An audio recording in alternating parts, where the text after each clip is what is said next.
Sometimes the best ideas and strategies come from the new kids on the block, but in today's fund environment, it's the big guys who control most of the assets. Allison Yacker, partner at Katten Muchin Rosenman, sees seeding arrangements, or investments in emerging managers from larger established players, as bridging the gap. One of the aftershocks we're still feeling from the financial crisis is that it served to weed out a lot of funds. That, together with heightened compliance cost, increased regulatory scrutiny, and just overall a demand for more institutional level products, has resulted in just a tremendous amount of competition as it relates to the ability to attract capital. So where a manager used to be able to just rely on sustained returns and grow organically, that's just no longer the case. But rather, managers find that they have to at least entertain the idea of seed capital and often take it, not just to prosper, but rather to survive. These guys were not people who came out and learned how to run a business. These were guys who kind of got to what they are by trading, and taking in a seed investor allows them to focus on do what they do best, trading. Okay, but how does it all work? Yacker walks us through the pros and cons and the protections on both sides of a seeding arrangement. Most seed investors are going to want a revenue share that represents, generally speaking, 20% of their gross revenues.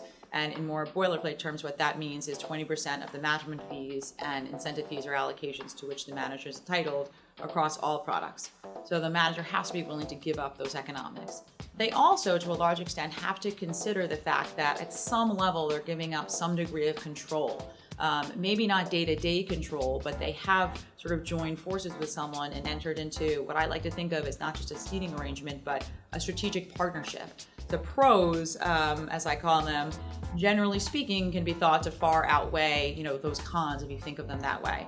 Obviously the most important pro, let's say, is that line of working capital, which usually comes in the form of a significant investment in a fund product or a managed account by the manager. And what that does is give the manager a level of management fees they can count on for some period of time. Another sort of primary benefit to the seed relationship comes in the form of managerial support and administrative support. So often the relationship with that seed investor or partner helps them have someone who's been around the block in the industry and can help provide that sort of intangible support. And often they provide more direct tangible support in the form of, let's say, operational support, infrastructure support, compliance support. And I think the goal eventually is that the manager will be able to do all that on its own. But at the beginning of the relationship, I think oftentimes the seed investor can almost function like a mini incubator as the manager is getting up and running. And the last benefit, which I think is among the most underrated, but a really significant benefit, is just the marketing and networking support that seed investors lend to an emerging manager. Lockups.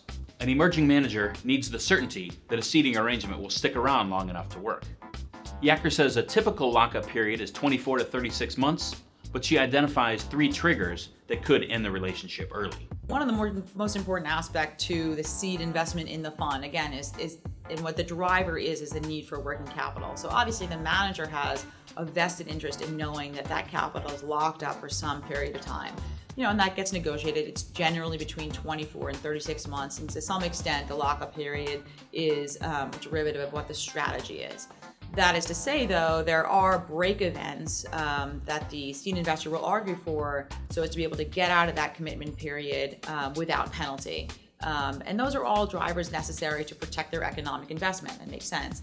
And obviously the litany of ones they ask for is very long, and the ones the manager wants to agree to is very short. And the ones that I think make the most sense and the ones I see people focus on the most are, obviously ones related to performance, so NAV triggers.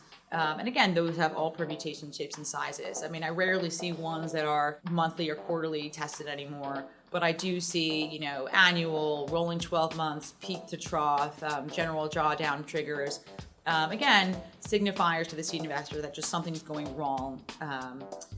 One that I think has gotten more prevalent and people pay more attention to now is, what I loosely call the disciplinary event trigger, which is something that results in an enforcement action or an investigation against not only the investment management entity, but against the principals, senior investment professionals, sometimes other service providers. And seed investors, and all investors for that matter, have just a more sensitivity to regulatory risk and the reputational risk that can be associated with an investment gone wrong. And then the other ones are the more standard ones, like a key person event, The part that gets interesting there is if you not just have one person but a team, how do you structure the break? Is it sort of one person that leaves? Is it 2 of 3? Is it related to the different portfolios that they run? So that often gets negotiated at length. I always like to think about it as really protecting the economics of the deal. So, in the event of a NAV trigger, it's important to set the levels the right way. In the event of a key person trigger event, I think it's important that you focus on who really are the key people, and whether it's a team of 3, are you really concerned about the departure of 1, or is it really 2 of the 3 that signals to you that there could be a problem with the economics of your deal? I would say the one big idea and the trend that I like to see, and I wish I could see reinforced more often, is to look for a relationship between an emerging manager and a seed investor that's truly a partnership and that will function as a strategic relationship that will let the asset manager grow.